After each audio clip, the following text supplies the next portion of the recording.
Hunter tried to scare her timid best friend Becky, so she shook the ladder wildly at 2,000 feet in the air. But she didn't realize, all that shaking loosened the screws that held the ladder in place. After reaching the top of the tower, they started taking crazy photos like influencers, but just as they were about to climb down, the ladder suddenly slid down, and the screws popped out one by one. In the next second, Becky slipped and fell. Luckily, the rope held strong. She dangled in the air, 2,000 feet off the ground, swinging back and forth like a broken swing. If she fell, her body would be gone for sure.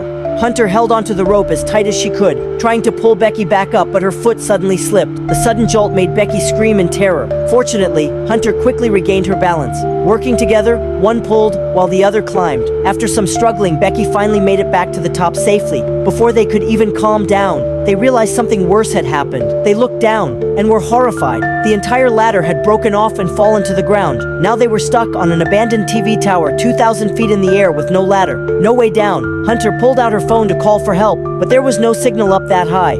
They searched the toolbox on the platform and found a pair of binoculars and a flare gun with ammo. Just then, Hunter made a discovery. The post she uploaded earlier from the ground had over 300 likes, which meant there must be signal a little lower down. She typed out a rescue message, tied her phone to a rope, and slowly lowered it down. But the rope wasn't long enough. They never heard the message get sent. Hunter made a bold decision. She climbed out of the safety cage and lowered herself down the broken ladder, dangling in the open air, 2,000 feet high. Still not enough. She even let go of one hand, trying to drop the phone just a little farther. Becky could barely breathe from the stress. Hunter was also running out of strength, but still, no signal. She had to climb back up. Then Becky had an idea. If the ground had signal, why not send the phone all the way down? Hunter agreed. She put the phone inside her shoe, then took off her bra and wrapped it around the phone like a cushion. They tossed the shoe down from 2,000 feet, hoping the bra would protect it from the fall. But they had no way of knowing if it survived. So they waited and waited. Hours passed. Still,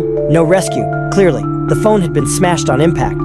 Just when they were about to lose all hope, Hunter spotted someone at the bottom of the tower through the binoculars. The two girls got super excited and started shouting for help as loud as they could, but they were way too high up. The man below didn't hear a thing. Worse, he started walking away. Becky quickly took off her shoe and threw it down. It landed hard on the ground, but the man didn't notice. She threw the other one. This time, it hit a metal beam and made a loud noise. The man turned and looked around. He picked up the shoe, but strangely, he never looked up. After seeing no one around, he casually tossed the shoe aside and walked away. The girls were completely devastated. Becky grabbed the flare gun, ready to fire, but Hunter stopped her. The sun was too bright. A flare would be hard to see during the day. Then Hunter spotted an RV nearby. She guessed the man had come for camping and probably wouldn't leave too soon. Becky agreed to wait, and finally, night came. They aimed at the sky and fired the flare gun. The bright light lit up the night. Sure enough, the man noticed the flare. Through the binoculars, they saw him looking up at the tower. Hunter and Becky were overwhelmed with joy. They thought, finally, rescue was coming. What happened next shocked them to the core. They saw the man walking toward their truck, holding a metal rod. He smashed their car window without hesitation. The girls stomped their feet in panic from above. Then he opened the door and got inside. The engine started. He was stealing their car. The two girls could only watch as their last hope disappeared into the distance, left stranded on top of a 2,000-foot tower, feeling more hopeless than ever. Now all they could do was pray the thief had a conscience and might call for help after all. They waited all the way until the next morning, but still, no rescue came. This couldn't go on. They hadn't had a drop of water in over a day. They had to save themselves, so Hunter decided to take a big risk.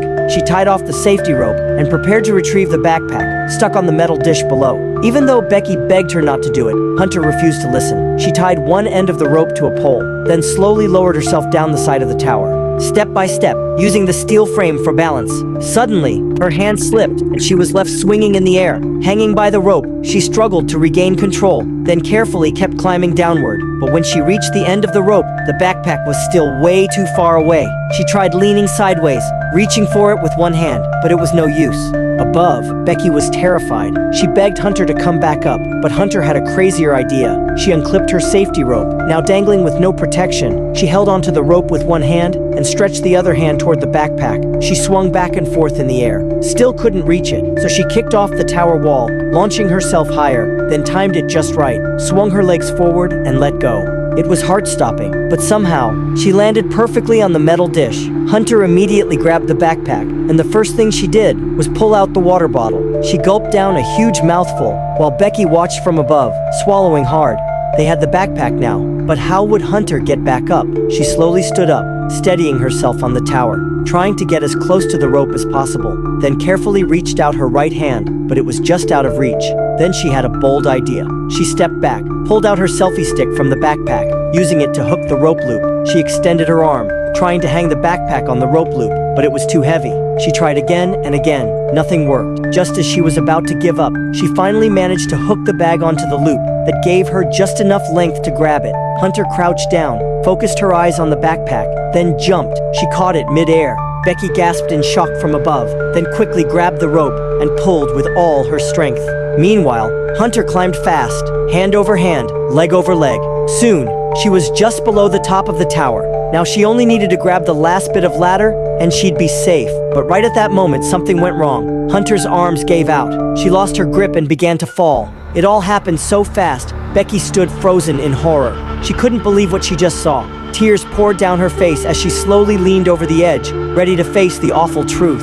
But right as Hunter was falling, she managed to grab the rope at the last second. Her hands were torn and bleeding, so Becky had to pull her up alone. It felt almost impossible, but she quickly snapped out of it, used her legs to brace herself, and started pulling the rope with everything she had. With one final burst of strength, she hauled Hunter back to safety. The backpack came up too, the one with the water and the drone. Becky wasted no time. She pulled out the water bottle and chugged it down like her life depended on it. It was the first real relief in 2 days. Then they dug into the backpack again and took out the drone. Becky found a restaurant receipt inside the bag. She used an eyeliner pencil to write a rescue message on the blank side. They clipped the note onto the drone and got ready to send it toward the nearest motel.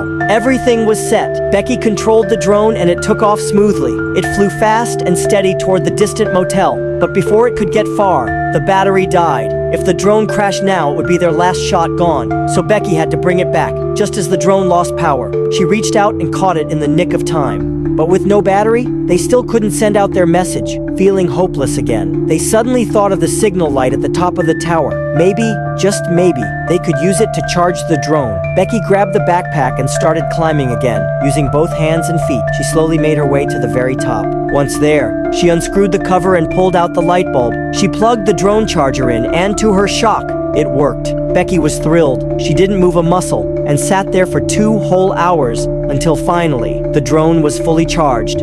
When Becky returned to the platform, she didn't stop for a second. She immediately launched the drone and sent it flying toward the motel. Soon, buildings started to appear on the screen. She just needed to reach a place with people. Someone would see the note clipped to the drone. Becky couldn't hold back her excitement. But just as the drone crossed the road, a truck sped by and smashed the drone to pieces. Becky was frozen in shock. She couldn't believe what had just happened. She had been so close. She saw the truck driver get out to check. If he saw the paper, they still had a chance. But the driver didn't notice the wrecked drone. He looked around, saw nothing, got back into his truck, and drove away. Becky broke down in tears. That was it. She had lost all hope, but things were about to get even worse. When she turned to look at Hunter, Hunter slowly turned her face toward her, revealing a bloody, rotting wound. Becky was overwhelmed with pain. Suddenly, the horrible truth hit her. Hunter had died when she fell onto the dish. She never survived that fall. Becky had been hallucinating the whole time. It was just the backpack she had pulled up, not Hunter. Since then, Becky had been completely alone on that tower, talking to a memory. She collapsed on the platform, completely unconscious under the burning sun. Suddenly, a hungry vulture flew down and pecked at her bloody thigh. But Becky quietly opened her eyes, locked her gaze on the bird and grabbed it by the neck. The vulture struggled violently, but Becky, starving and furious, managed to wrestle it down. Then, she started eating it raw. She didn't care. She only had one thought left: survive, no matter what.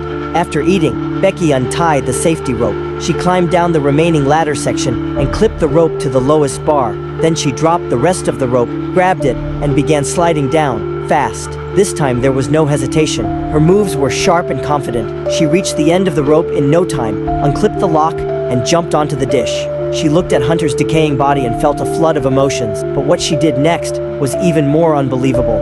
She typed a message to her dad, asking for help, even though there was still no signal. Then she took off Hunter's shoe, put the phone inside, and pushed it deep into Hunter's stomach through the wound. With everything in place, Becky gave the body one hard push and sent it falling 2,000 feet to the ground. With the flesh and shoe cushioning the fall, the phone would survive, and when it hit the ground, the signal would come back. and the message would be sent. Back home, her father James received the text. He called 911 right away and rushed to the tower. Becky was finally rescued. The moment Becky saw her dad, she ran straight into his arms and broke down sobbing.